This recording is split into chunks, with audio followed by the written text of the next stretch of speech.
Os dons do Espírito cessaram? Algumas denominações acreditam que os dons espirituais, como o falar em línguas e profecias, não são mais para os dias de hoje. Vamos aí explorar esse assunto. O que a Bíblia vai nos trazer, professor? Amém. Cessaram ou não? Cessaram os dons? Será que aqueles 9 dons listados ali em 1 Coríntios capítulo 12 cessaram, que não é mais para o nosso tempo? Então tem igrejas que acreditam, né, que os dons espirituais cessaram com os apóstolos. Eles nem acreditam no ministério apostólico. Hoje em dia diz que não tem apóstolos, é só para aquela época. Sério? Só aqueles homens que operaram debaixo daquela unção, que os dons não são para o nosso tempo, ou quando se sabe sobre os dons, sabe de forma distorcida. Então, eu quero aqui dar uma fala, né? Existe data de validade para os dons? Existe aí uma data de validade na Bíblia, o tempo em que os dons vão cessar, de fato. Então, nós temos aqui algumas categorias.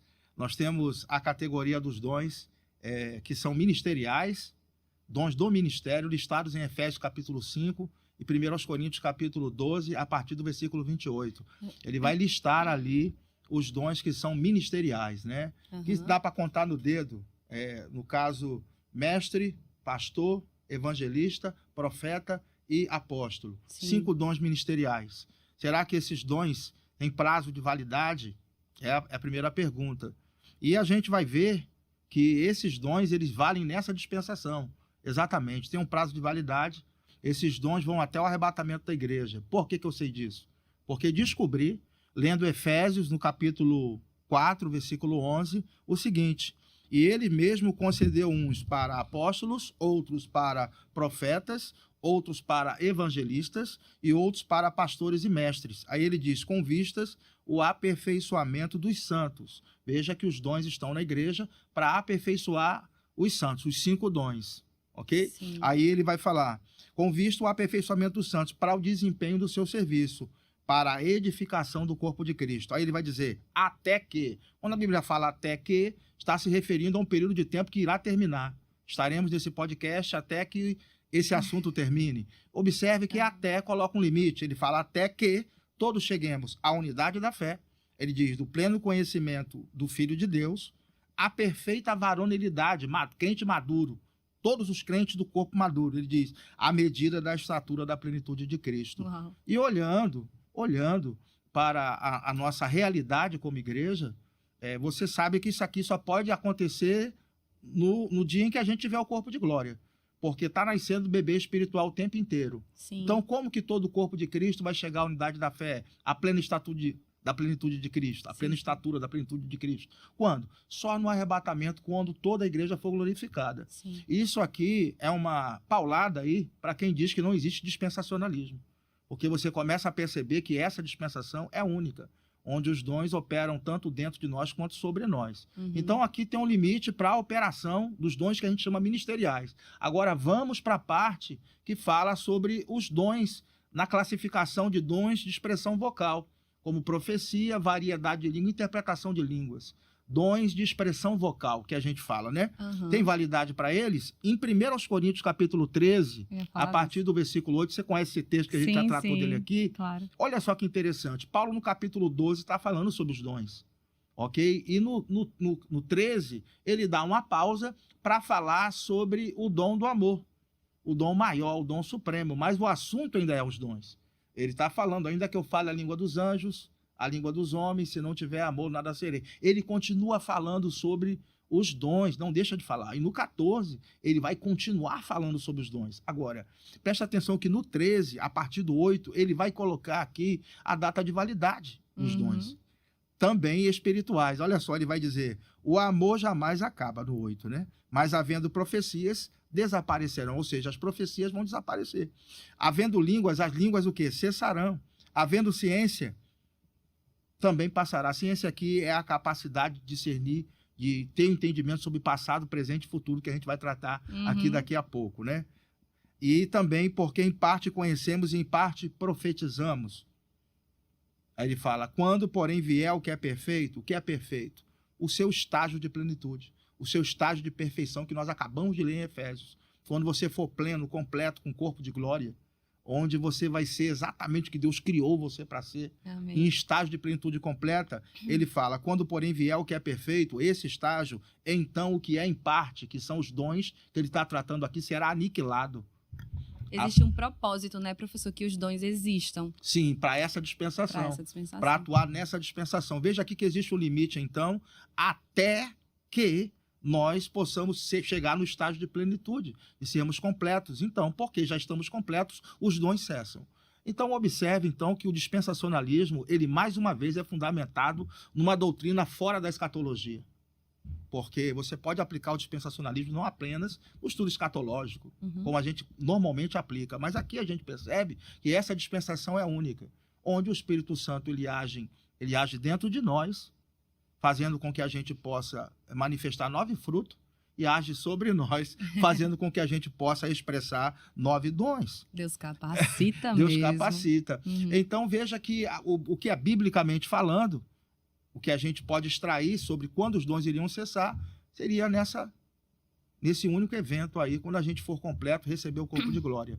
Então os dons não cessaram, eles continuam em operação e manifestação, tanto os 5, e a gente pode marcar uma outra data para falar só sobre os 5 dons do ministério. Sim, é bastante aqui coisa. É bastante coisa para tratar, não dá para a gente estudar tudo num dia só, né? É verdade. Não dá. E eu quero mostrar ao longo da história que os dons não cessaram, porque eu quero mostrar que, de fato, ao longo da história da igreja, de 2000 anos de história da igreja, existem relatos de pessoas que falaram em línguas. Porque a pergunta também foi se a capacidade de falar em línguas também terminou. E a gente vai ver aqui, por exemplo, na história da igreja, que Tertuliano e Irineu, Tertuliano em 160 a 220, depois de Cristo, aí séculos 2 e 3, né? E o Irineu, eles falaram em línguas. Eles registram escritos Que legal. sobre esse fenômeno, né? Falaram não, eles registraram a presença do fenômeno no seu tempo, na sua época. Também Eusébio de Cesareia era ferrenho opositor das línguas. Eusébio, se ele era opositor, é porque as pessoas falavam em línguas no seu tempo. Veja que a ideia de que as línguas cessaram não é desde agora. Tem sempre gente se opondo. Então, veja que Paulo ele foi bem assertivo quando ele disse, não proibais o falar em línguas. Me parece que o alerta de Paulo ele foi esquecido. Porque uma mensagem direta, alguém que dissecou sobre os dons, dá uma orientação como essa, eu tenho que seguir. Tem ou não tem? Com certeza. Ele disse, não proibais o falar em línguas. Até porque quem fala em línguas edifica-se a si mesmo. A si mesmo. A gente vai falar daqui a Vai. pouco sobre a edificação, os propósitos, né, do falar em línguas. Então, ao longo da história, a gente vê isso também. Orígenes, como um dos pais da igreja, revela o fenômeno em seus dias também. Agostinho era contrário sobre o falar em línguas já no século V. Agostinho, né? Em 340 a 397, Ambrósio era favorável ao falar em língua e registra em seus escritos isso. Ronald Knox era católico romano, disse que não se pode negar a evidência do falar em línguas. Uau. E agora a gente vai ver o próprio John Wesley, fundador do movimento wesleyano, né? Do metodismo, ele também falava em línguas estranhas. Então, o fenômeno ele foi registrado. Vale a pena ressaltar que se você estudar um pouco de história, você vai ver que em 2000 anos de história da igreja, a gente vai ver então o falar em línguas em várias ocasiões acontecendo nos séculos da história. Esse fenômeno ele foi registrado. Houve um período que a gente chama de Idade das Trevas ou Era das Trevas. Você estudou a história da igreja comigo, Sim. você sabe onde a igreja mergulhou em 1000 anos de afastamento das escrituras. E o afastamento das escrituras nos faz viver em trevas. Sim. Salmo 119 diz que lâmpada para os meus pés e luz para o meu caminho é a tua palavra, ó Senhor. Então, quando a gente se afasta da palavra de Deus, obviamente que as trevas vão ocupar o lugar. E a igreja se afastou das escrituras, 1000 anos de falsas doutrinas, heresias, de domínio, onde o mundo sofreu muito, 1000 anos de perda. Obviamente que a gente vai ver Martinho Lutero, em 1517, indo na igreja Castelo em Wittenberg, a fixar as 95 teses. Nesse ato, ali se dá início ao que a gente chama movimento de reforma protestante. Sim. E a reforma protestante começa na Alemanha e ela atinge toda a Europa. E o mundo, então, se volta para as escrituras novamente e se começa a se aquecer, não é? Para que a gente pudesse experimentar, nesse tempo, nessa época aqui, um movimento que a gente está chamando agora, né, de avivamento dos últimos dias. Mas eu quero chamar a atenção para um avivamento que aconteceu no ano de 1900 através de John Parham, né? O Parham, ele tinha uma missão que era em Topeka, no Kansas, no estado do Kansas. John Parham, não, Charles Parham, perdão, o nome dele é esse. Charles Parham. Ele tinha uma mansão de pedra em Topeka, no Kansas, e ali haviam missionários que iam para ali estudar a palavra para se preparar para o campo missionário. E as pessoas que estudavam nessa mansão de pedra, elas tinham que ter a fé de crer para tudo. Se precisasse de um sabonete, tinha que crer, não podia pedir a ninguém. Tinha que crer para as mensalidades, exercitar a sua fé. E lá, nessa escola de missões, eles tinham um método de ensino que era o seguinte: eles pegavam um assunto da Bíblia e dissecavam aquele assunto até se esgotar todos os textos da Bíblia sobre aquilo. E o Charles Parham ia ficar 3 dias fora numa conferência, e ele reuniu então os alunos da missão e passou para eles ali uma tarefa. Eles deveriam então estudar o assunto, o batismo com o Espírito Santo.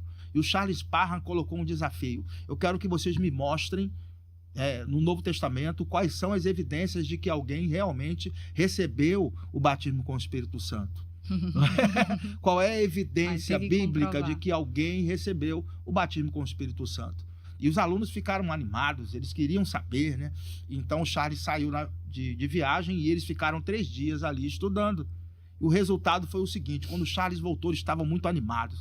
E eles disseram assim: nós conseguimos aqui, Charles, identificar um fenômeno em alguns textos do livro de Atos dos Apóstolos. E a gente percebeu que a evidência bíblica de que alguém recebeu o batismo com o Espírito Santo é justamente o falar em outras línguas. O fenômeno, ele é observado em várias passagens de Atos. Quando alguém recebe o batismo, essa pessoa fala em outras línguas. Aí uma menina chamada Agnes, ela chegou para ele e falou: eu sei que se o Senhor impor as mãos sobre mim, eu vou receber o batismo com o Espírito Santo. Por quê? Porque também a gente notou que pela imposição de mãos se recebe o batismo com o Espírito Santo. Então, ela falou com ele: impõe as mãos sobre mim para eu receber. E ele foi e impôs as mãos sobre ela. E aquela irmã, ela falou em mandarim durante 3 dias. Uau! Ela falou em línguas durante 3 dias. E ali outros jovens vieram à frente também, receberam revestimento de poder. Logo, logo, os repórteres da América começaram a ir para o Kansas, né? Lá para a Mansão de Pedra, e para estudar sobre o fenômeno. E eles descobriram que aquelas línguas, uma boa parte, era falada no mundo em que a gente vive. A própria Agnes, sim, ela recebeu também, assim que ela recebeu o batismo com o Espírito Santo, ela começou a ler em chinês. Uau! Não é? E se você pesquisar, colocar aí... Pergunta o nome da faculdade que ela fez. Não é? O próprio Espírito Santo. O Espírito Santo deu a ela essa capacidade. Claro. Então, observe que esse fenômeno, ele começou a se expandir. Pastores de várias partes do mundo começaram a ir para a Mansão de Pedra a aprender, né, como se mover no Espírito, como receber o batismo com o Espírito Santo. Sabe, centenas de pastores começaram a frequentar as aulas lá de Parham, e um deles foi William Seymour. William Seymour foi o precursor, vamos botar assim, o catalisador do Pentecostes, né? William Seymour era um homem negro e ele era cego de um olho porque ele tinha contraído varíola e ficou cego de um olho. E ele chegou para estudar, pediu autorização ao Parham para estudar na sua escola de missões. E o Parham falou para ele assim: rapaz, a gente está no Kansas. E aqui, no estado do Kansas, existe a segregação racial. Então, os negros não podem estudar com os brancos na mesma escola. É proibido, você sabe disso. E se eu aceitar você na classe, eu vou estar infringindo uma lei. Aí o William Seymour falou para ele: mas o senhor permitiria que eu pudesse ficar no corredor assistindo às aulas? Esse aí queria aprender. Queria. Viu? O senhor permitiria? Aí ele disse assim: tudo bem, se você quer ficar no corredor, você pode ficar no corredor assistindo às aulas. Pronto, e ele então fez a escola, o seu período de ensino no corredor assistindo às aulas. Veja que esse homem, depois que ele se formou ali na Mansão de Pedra, ele foi para Los Angeles, os Estados Unidos e se abriu uma grande oportunidade para ele. Talvez você não visse como uma grande oportunidade. Ele tinha que dirigir uma igreja, onde a igreja era num estábulo, num barracão de madeira, onde ali os bancos eram feitos de latões e tábuas.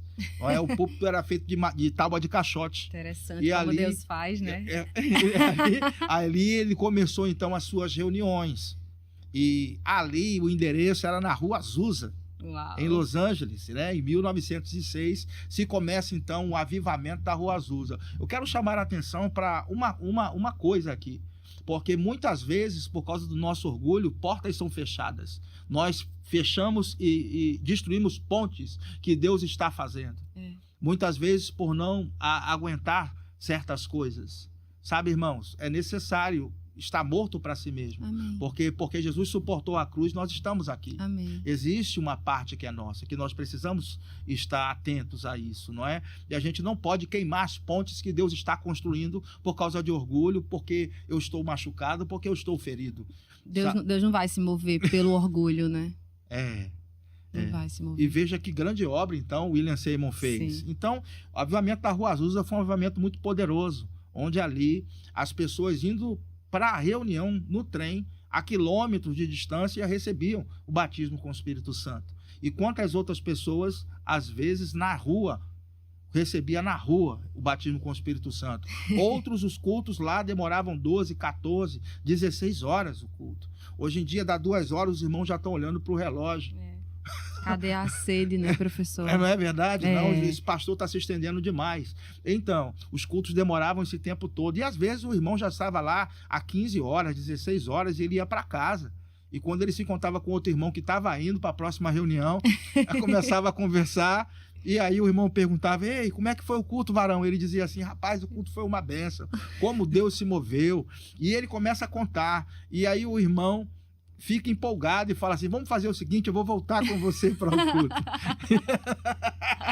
Incrível. E ele então voltava para o culto. E existem relatos, né, de que as crianças brincavam de pique-esconde na nuvem de glória. Creia você, creia não, mas a nuvem de glória se manifestava no lugar e as crianças ficavam brincando de pique-esconde na nuvem. Existem relatos do corpo de bombeiro lá, as chamadas, né?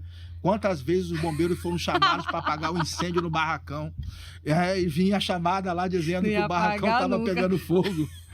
E os bombeiros vinham com a mangueira e chegavam lá, não tinha fogo nenhum. O fogo que tinha era do Espírito. Uau, é real. É real. E desse grande avivamento na Rua Azusa veio, então, o que a gente chama as Assembleias de Deus. Daniel Berg, Gunnar Wingren, 2 suecos, desse movimento da Rua Azusa, saíram de lá e vieram para Belém do Pará fundar as Assembleias de Deus, que é um ícone, né, do pentecostalismo aqui no Brasil. Então observamos que ao longo da história nunca cessou esse movimento do falar em línguas, né? Esse movimento nunca cessou.